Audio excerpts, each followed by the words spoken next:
Shalom, friend of God. Welcome to day 6. Today we'll be studying Jesus and God's law. From the time I became a Christian, I have heard some teachers teach, especially in US, that Jesus ended the law and did away with the law or nailed it to the cross. As we pointed out in yesterday's study, Satan hates God's law and has always warred against it. So it makes perfectly good sense that he will try to lead Christians to reject God's 10 commandments.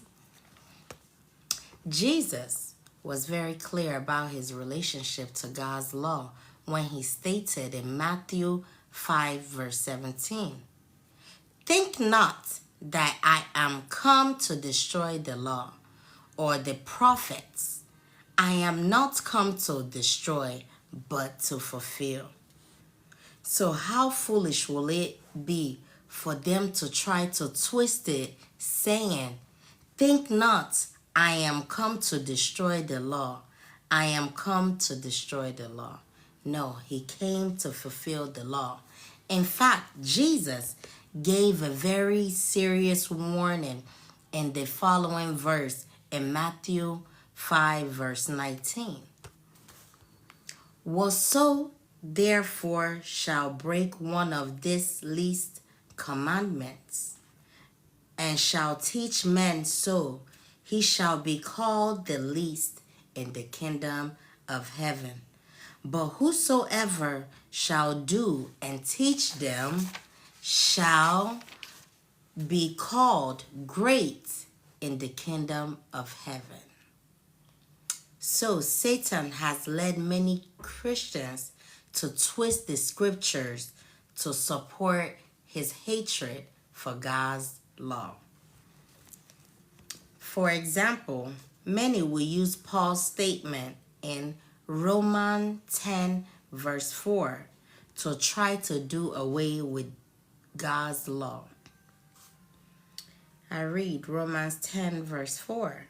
"For Christ is the end of the law for righteousness to everyone that believeth." So in Greek, this verse in Greek terminology, the word telos translates to end in English, but it's actually meant to mean goal. And these following verses will also prove it.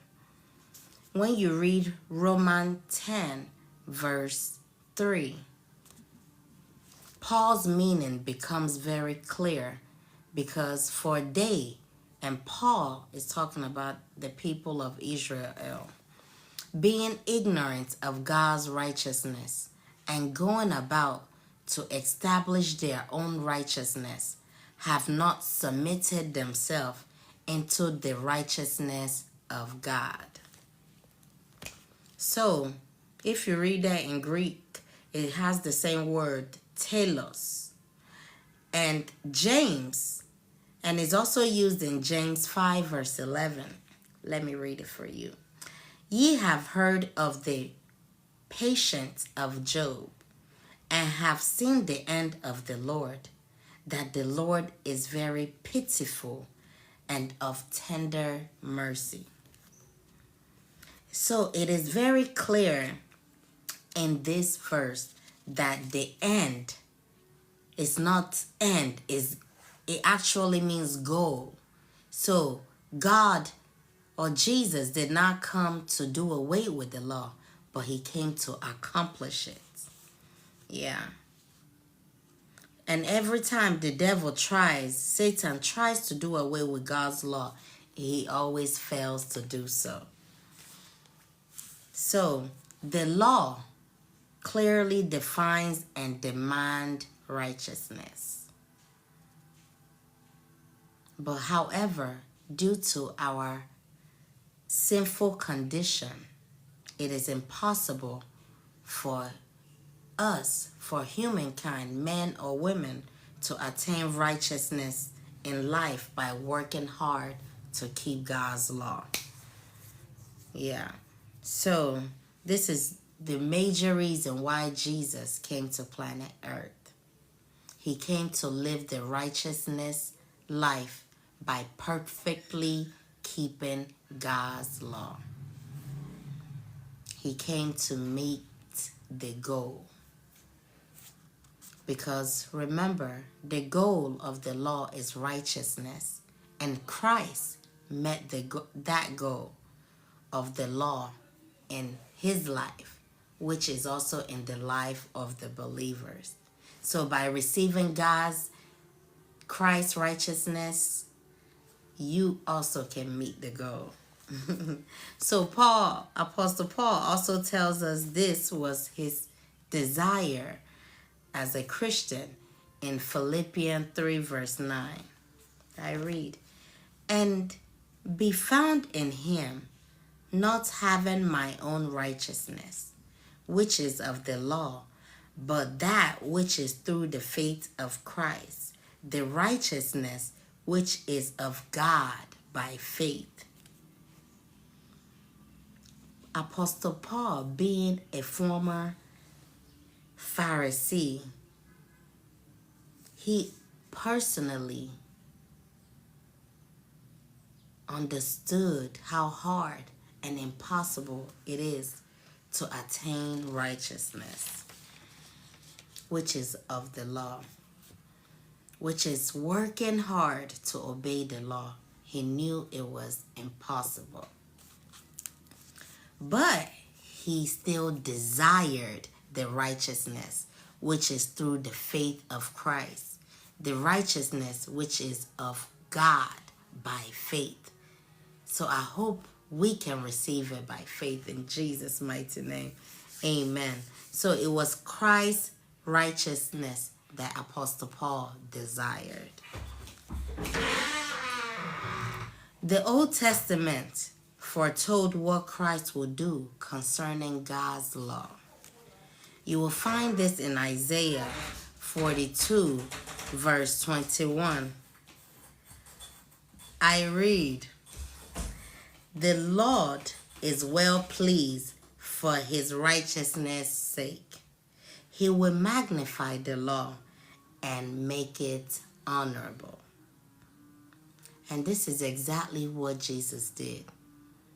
Jesus came and he magnified the law and made it honorable. The Pharisees also were proud of their law keeping, of their righteousness. Still, however, Jesus still warned the people in Matthew 5 verse 20. I read, "For I say unto you, that except your righteousness shall exceed the righteousness of the scribes and Pharisees, ye shall no case enter into the kingdom of heaven."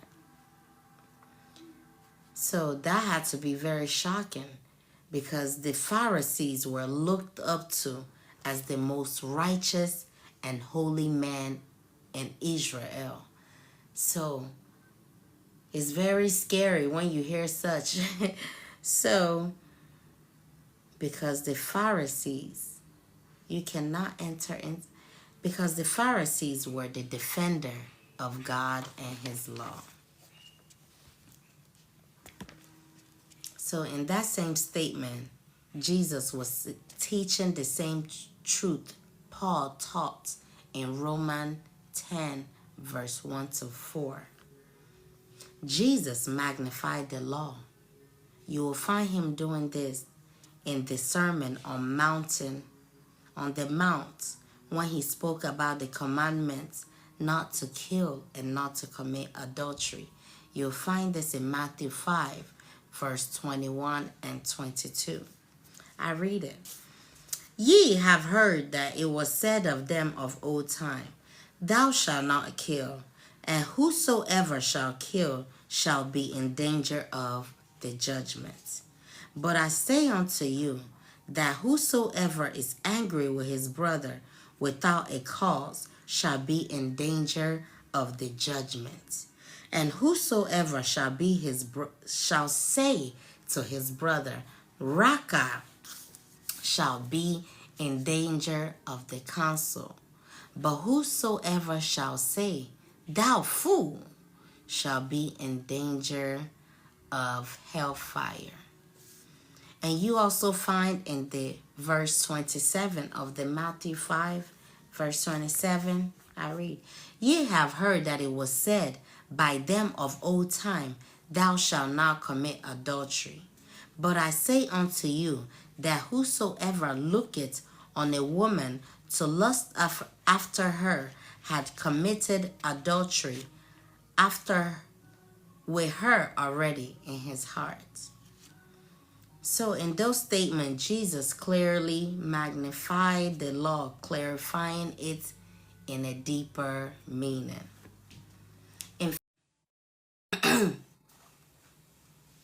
In fact, Jesus not only magnified the law when he walked this earth, it was also him who gave the law to Moses. It was the I am in Exodus 3, verse 14, who gave the law to Moses on Mount Sinai. And Jesus said he was the I am in John 8, verse 58. So as we have learned in today's study that Jesus and the Ten Commandments are inseparable, and all who have the Spirit and Jesus living in them will have God's law written upon their hearts, and obedience to the law will be seen in their life, in our life. Thank you guys for joining me today. I will leave 3 questions in the comments for you to reflect on, and like, share, and follow. See you tomorrow. Bye-bye.